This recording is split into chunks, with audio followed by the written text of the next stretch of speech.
Maaari raw papanagutin si Vice President Sara Duterte sa mga reklamong plunder o technical malversation kaugnay ng paggamit sa kanyang confidential funds.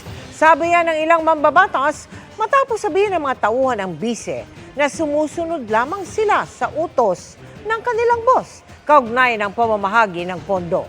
Nakatutok si Jonathan Andal.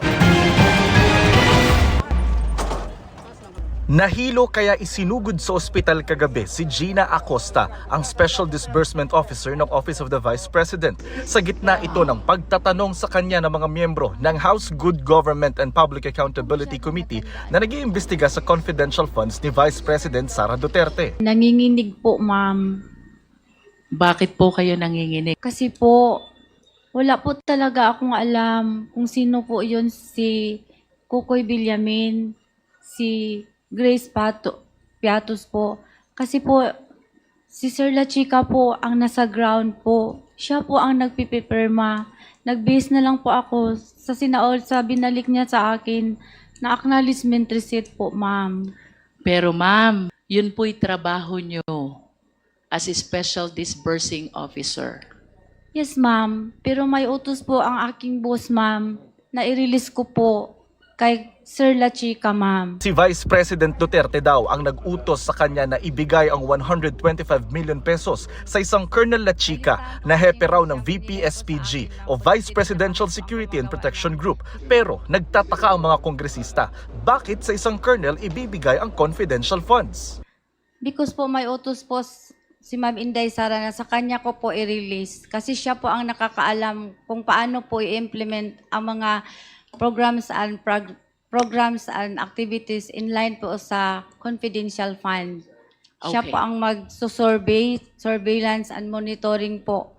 Sa kanya po yun, wala po akong alam. Sa DepEd naman, ang disbursement officer noon na si Edward Fajarda, inaming ibinibigay niya ang confidential funds sa isa namang Colonel Dennis Nolasco. Pero sabi ng mga kongresista, hindi tama na hindi ang disbursing officer ang nagbibigay ng confidential funds sa dapat paglaanan nito.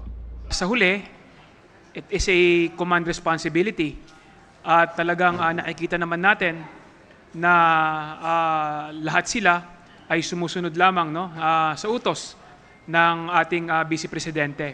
So sa huli, kung may makitang mga paglabag sa batas, kung may makitang kailangang may managot, kailangan akuhin ng ating Vice Presidente ang pananagutan dito sa pagkukulang. That could be malversation proper or worse, plunder. Kasi lampas na po ito sa 50 million. Pag yung budget ay ginamit nyo po sa iba, no matter how lawful it is, that is technical malversation. Ang asawa ni Fajarda na si Attorney Sunshine Fajarda, dating DepEd Assistant Secretary, hindi sinagot ang mga paratang na namudmud siya ng envelope na may lamang pera sa ilang opisyalis ng DepEd noon.